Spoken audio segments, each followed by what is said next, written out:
So today we're diving deep into a mission where the real antagonist isn't a person and it isn't faulty gear. No, the true enemy is the environment itself, the crushing, absolute, indifferent weight of the ocean. Look, this isn't just about going down. It's about crossing a threshold into a world where our rules just don't apply. At 300 feet, the North Sea is a completely alien planet. The journey down is this slow, physical, and even psychological shift into becoming something incredibly fragile, something that really doesn't belong there at all. So you have to wonder, how do you even exist in a place like this? Well, it takes a very specific, and let's be honest, a very dangerous kind of science. It's this constant, high-stakes battle against the fundamental physics of the deep. See, to work at these depths, you can't just pop down for a bit and then come back up. The decompression alone would take an eternity and be incredibly risky. So they use this technique, saturation diving. Divers literally live for weeks at a time inside a chamber that's pressurized to match the seafloor. Their bodies become completely saturated with gas, which lets them treat the abyss almost like a regular workplace. It's a wild concept. 300 feet. Just try to picture that. At that depth, the weight of the Atlantic is pressing down on every single inch of your body. The only thing keeping a diver's lungs from collapsing like an empty soda can is the air they're breathing. This special hissing mix of helium and oxygen that's pressurized to push back with the exact same force. It's this terrifying, razor-thin equilibrium. And in this world, you have our two divers. First, there's Jax. He's the veteran. His face tells the story of a decade spent surviving down here. He's all weary steadiness and precision. And then you have Elias, the protege. He's the new breed, you know? Calm, technically flawless, with this quiet confidence that the old-timers know the ocean just loves to test. Okay, so what's the job?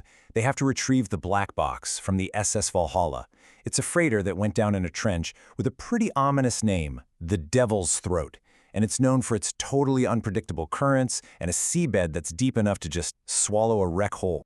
So the mission begins. The diving bell gets down to its target depth. The exterior lights flicker on, and they slice through the darkness, revealing the skeleton of the ship. You hear the hiss as the hatch opens, creating that shimmering, silvery line between their pressurized little world and the freezing sea. Jax and Elias step through it, out into the deep. Everything is methodical, it's routine, it's all by the book. Now this is the crucial part. Everything, and I mean everything, depends on the umbilical. This thick yellow cord isn't just a rope. It's pumping their breathing gas. It's circulating the hot water that's keeping them from freezing to death. And it's their only communication line to the surface. It is, quite literally, their tether to life. And as they start moving towards the wreck, they're surrounded by this profound silence. But it's not empty. It's a heavy, low-frequency hum that you don't really hear with your ears, you feel it right in your bones. It's the sound of immense pressure, the sound of a world that has never seen light. But here's the thing about the deep. It's never truly stable. The real horror isn't the dark or the pressure. It's how fast a workplace can turn into a tomb. It starts with this, just a subtle shudder through the soles of their boots, a vibration that travels right up their spines. It's the very first warning that the whole precarious slope of shale and mud they're on is about to give way. The massive wreck of the Valhalla is finally, after all this time, shifting in its grave. So what's actually happening is something called a turbidity current. Just think of it as an underwater avalanche. All that weight, disturbed after so long, is triggering this catastrophic collapse of the seabed itself. Jax turns his head just in time to see it. A massive 20-ton chunk of the ship's crane just shears off the deck above them, and in the thick, soupy water, it starts this slow, silent, and completely unstoppable descent right towards them. Jax screams a warning, his voice all high-pitched and chirpy because of the helium in his breathing mix. But it's useless. I mean, in this environment, trying to move fast is like trying to run through molasses. They are simply too slow to outrun the physics of what's happening. The crane arm hits the trench floor with this muffled, world-shaking thud, and it kicks up an impenetrable wall of silt, instantly plunging everything into absolute disorienting blackness. In all that chaos, Jax feels this sickening tug on his umbilical as it gets snagged by debris, whipping him backward into the darkness. When the silt finally starts to settle, it's into this thick, gray haze, and the landscape has completely changed. The mission is over. Now, there's only the aftermath. Jack's headlamp is on, but his partner's is gone. He scrambles through this new wall of wreckage, his heart just hammering against his ribs, searching the murk for any sign of Elias. His lamp beam cuts frantically through the haze, until it finally catches the reflection of a glass visor. And there he is. Elias is pinned, his leg completely crushed under a support girder. His umbilical, his lifeline, is severed. And from that tear, a steady stream of silver bubbles is rising up toward the surface, a quiet funeral procession of his last breaths, a final signal that a life is expiring in the abyss. And that's what it leaves you with. Jax was the veteran, right? Elias was the technical prodigy. But down there, in the deep, where the margins are that thin, does a decade of experience or a flawless technique even matter? Or in the end, does survival just come down to the brutal, indifferent lottery of chance? Welcome to The Explainer. Today we are diving deep, and I mean 300 feet deep, into a true nightmare scenario. We're going to break down the insane science and the split-second calls that happen when two divers find themselves trapped in the crush zone. Let's get right into it. You know, this quote, it just hits you, right?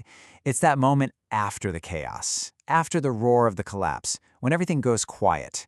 And that silence is somehow even more terrifying.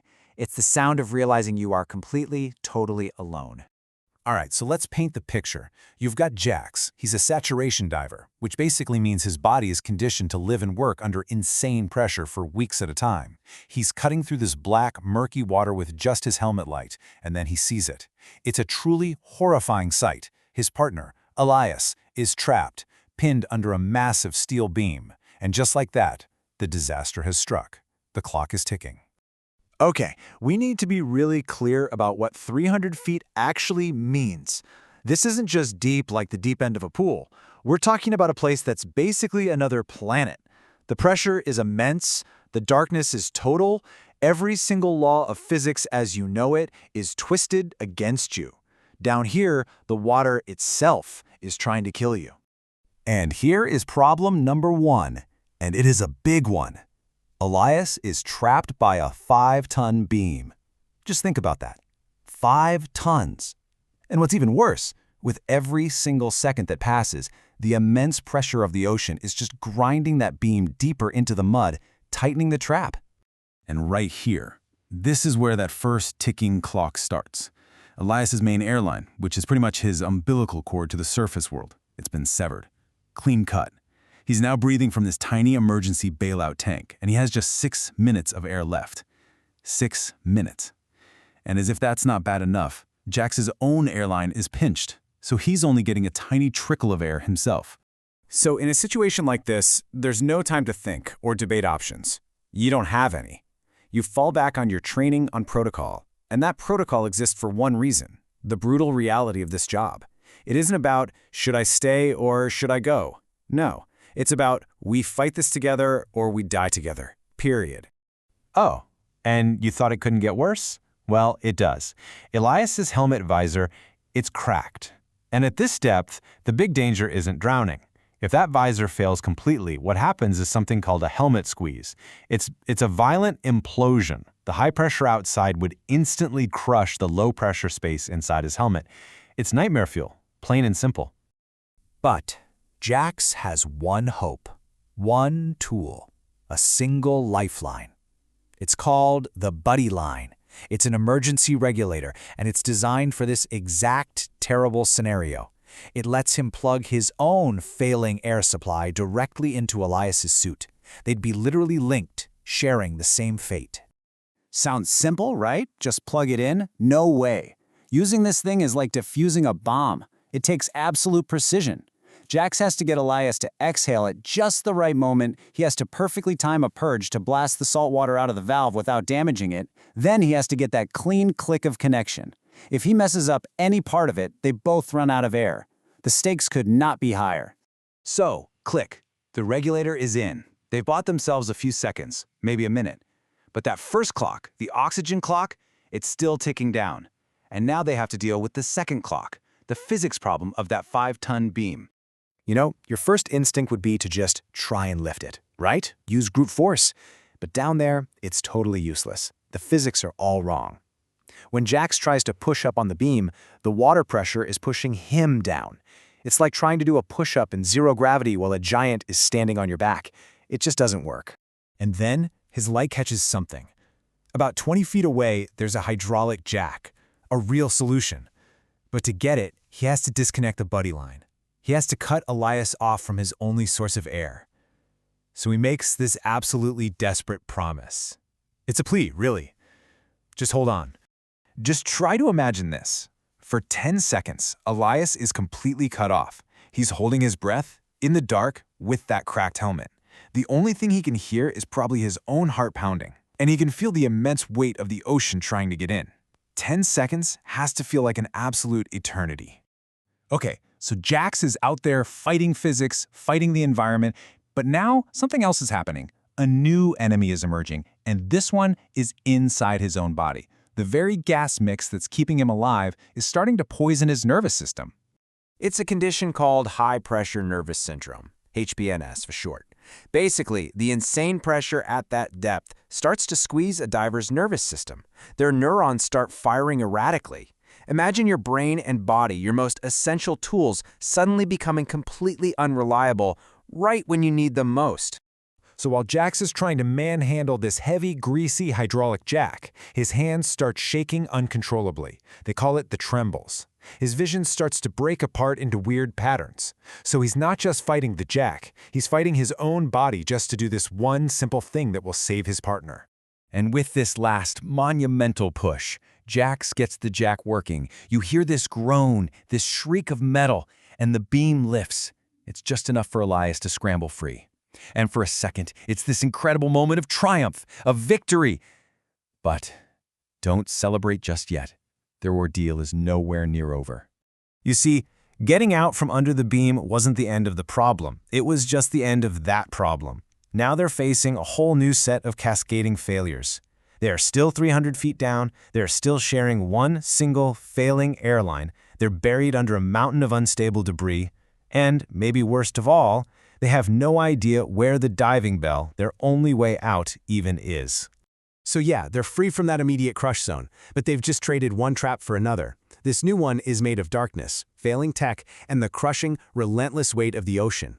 Their fight for survival isn't over. It's just changed. And it really makes you wonder, what does survival even look like when there's no safe harbor anywhere in sight? All right, today we're diving deep into a story of survival, of sacrifice, and the absolutely brutal science of the deep sea. This account is called The Ghost Labyrinth, and it takes us to a world where hope is measured in inches, and the real enemy, well, it's the very air you're trying to breathe.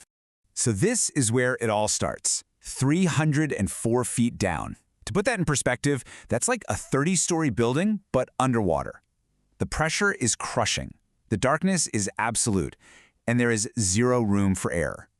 This isn't just a number. It's a completely hostile alien world. And this is their prison.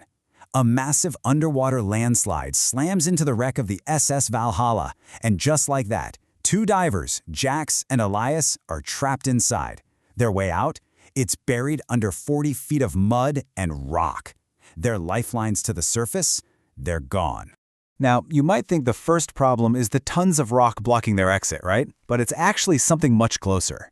The first critical danger is the air inside their own helmets. They're on a closed-loop system, which means they're rebreathing their own air, and that system, it's starting to fail. You see, their gear uses this chemical scrubber to filter out the poisonous CO2 they exhale, but it's getting overloaded. So the first poison they have to fight is invisible. It's their own breath. As carbon dioxide builds up in their blood, a condition called hypercapnia, every breath feels heavy, like they're trying to inhale through a wet towel. Their own bodies are poisoning them, making their thoughts slow and sluggish right when they need to be razor sharp. So, with the main exit completely gone, there's only one way out: up. Right through the twisted, debris-filled wreck of the ship itself. They basically have to solve a maze that was never designed to be navigated, especially not in total darkness. And what a nightmare it is! The whole ship is tilted at a crazy 60-degree angle, so floors become walls they have to climb. Doors aren't on the side anymore, they're trapdoors overhead. And all around them, in the beam of their flickering helmet lights, are these ghostly bits of debris from the old crew just floating by. And this is the only thing keeping them together: a simple 6-foot nylon cord. It connects Jax to Elias, who's been injured. This little rope forces them into this agonizing, synchronized crawl through the darkness. It's quite literally their lifeline. But you know, as if the physical maze and the bad air weren't enough, something else was happening.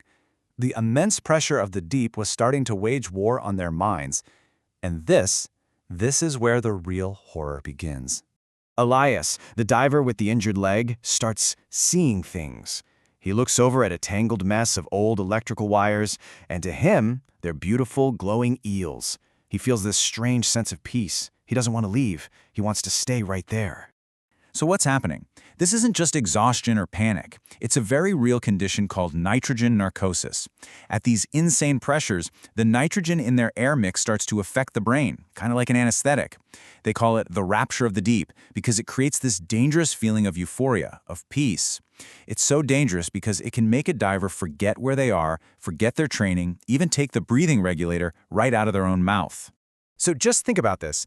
They're being hit by two invisible enemies at the exact same time. The hypercapnia from the CO2 is slowing their minds down, making them feel like they're suffocating. And at the same time, the nitrogen narcosis is tricking their minds, making them feel like they're in a beautiful dream.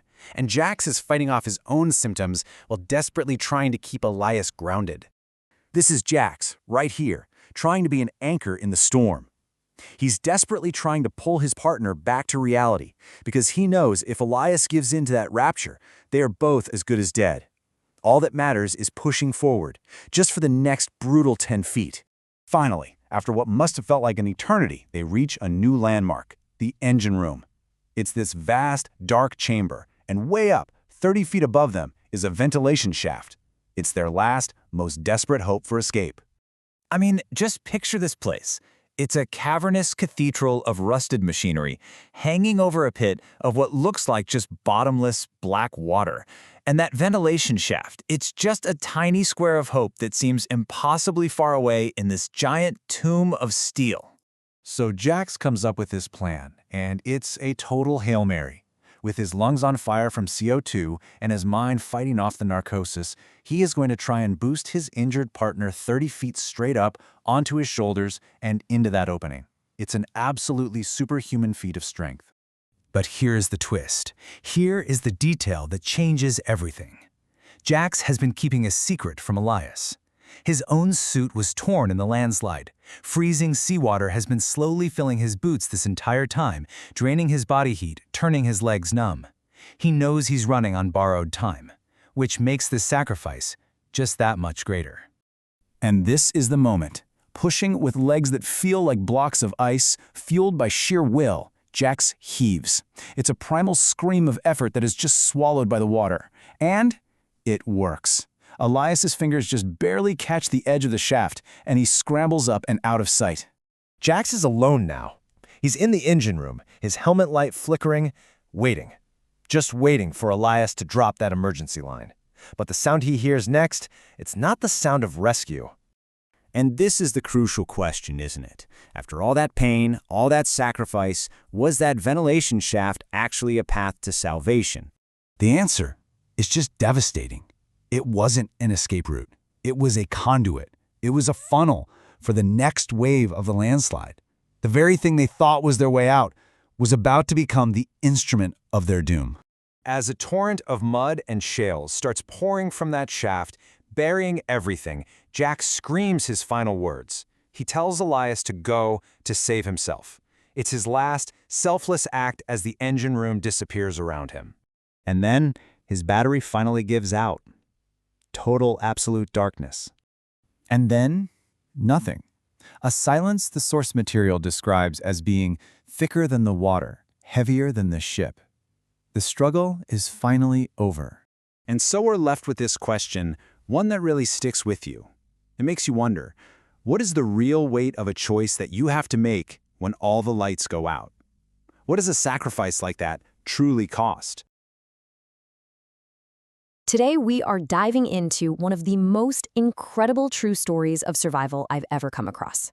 It's a story about brotherhood and about the kind of truths you can only find in the crushing dark at the bottom of the ocean. It really makes you ask, what matters most when you're 300 feet down, you have no air, no light, and absolutely no way out. This sentence right here, this is the heart of the entire story. It's all about two divers, Jax and Elias, and a bond that went up against the total, absolute indifference of the deep sea. So, our story kicks off in probably the most terrifying place you can imagine, inside a collapsing shipwreck, hundreds and hundreds of feet beneath the waves. 300 feet. Just try to picture that for a second. At that depth, the pressure is just immense. The darkness is absolute, and any hope of escape is measured in agonizing ticking seconds. And this is exactly where one of our divers, Jax, found himself trapped inside the wreck of the SS Valhalla, as it was literally collapsing around him. And this brings us to this chilling term they use in the diving world, the final minute. For a saturation diver, we're talking about someone whose body is completely saturated with gases, so they can work at these insane depths. The final minute is the point of no return. Jax's umbilical cord, which was his lifeline to everything, it got severed. So just like that, no air, no heat, and no light. It was, for all intents and purposes, a death sentence. So the obvious question, right? Why couldn't he just swim for it, just make a break for the surface? Well, the reason is a deadly condition called the bends. See, after you spent that much time in the deep, the gases that have been absorbed into your blood would just expand on a rapid ascent. It would essentially boil you from the inside out. So he was trapped between a collapsing tomb below and a fatal escape above. But, and this is a huge but, this isn't just a story about the ocean's cruelty. It's really a story about the raw stubbornness of the human spirit. Because while Jax was facing his final minute, his partner, Elias, was up above, defying direct orders to mount what everyone thought was an impossible rescue. What Elias did next, it wasn't about physical strength. This was something else entirely, a primal, unbreakable will to save his friend. As the saying goes, he didn't just use his muscles, he literally used his entire soul. I mean, the whole rescue attempt just seemed impossible. Elias's own leg was shattered, but somehow he found a manual winch, he braced himself against the pain, and he lowered a steel cable down into the total blackness. He waited, and then he felt two tugs, the signal, and he just started to haul, pulling his friend, Jax, back from the very brink of death. And get this, when rescue divers finally reached them, they found this unbelievable scene.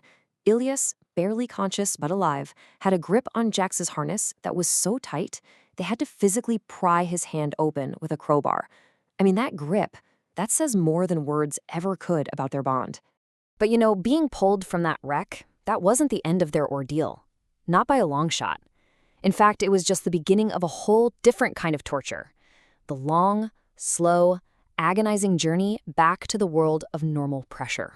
For the next 22 days, Jax and Elias had to live inside a pressurized steel cylinder, a decompression chamber. And it was a physical and psychological nightmare. As the helium slowly, painfully left their bodies, they dealt with constant, maddening itching. And the trauma of what they'd just been through, well, it triggered these terrible night terrors. Can you even imagine the agony? Through one little porthole, they could see the outside world. They could see the open sea and imagine the salt air, all while they were trapped inside a metal box, breathing recycled air and just reliving that nightmare over and over again. Well, on the 22nd day, that door finally opened, and as these two men stood on the deck, breathing fresh air, they finally had the conversation that revealed the true reason they both made it out alive. Elias is the one who speaks first, and he's realized a critical detail that nobody else knew. Down in the chaos of the wreck, Jax, who was deeper inside, he could have tried to get out first, but he didn't. He told Elias to go, but he stayed put, giving Elias just enough time to find that winch assembly. And Jax's response? Man, this is the soul of the entire story. It wasn't about the mission. It wasn't about the shipwreck. It was about the unbreakable pact between two people. He said when they went down there, they went down as one unit. And nothing, not even the ocean itself, was going to take the man standing next to him. The story of what Jax and Elias did, it became an absolute legend in the saturation diving community. And it led everyone to ask this really fundamental question. In the crush zone, the most dangerous work environment on Earth, what is it that truly keeps you alive? Is it the multi-million-dollar suit? Is it the advanced technology, the diving bell? The answer, they realized, wasn't technology. It wasn't in any training manual. The most important piece of equipment you have is the heart, the trust, the loyalty, the soul of the person at the other end of the line. And that is the profound truth they found at 300 feet, that in the deepest, most absolute silence, the only thing that really matters is the heartbeat of a brother.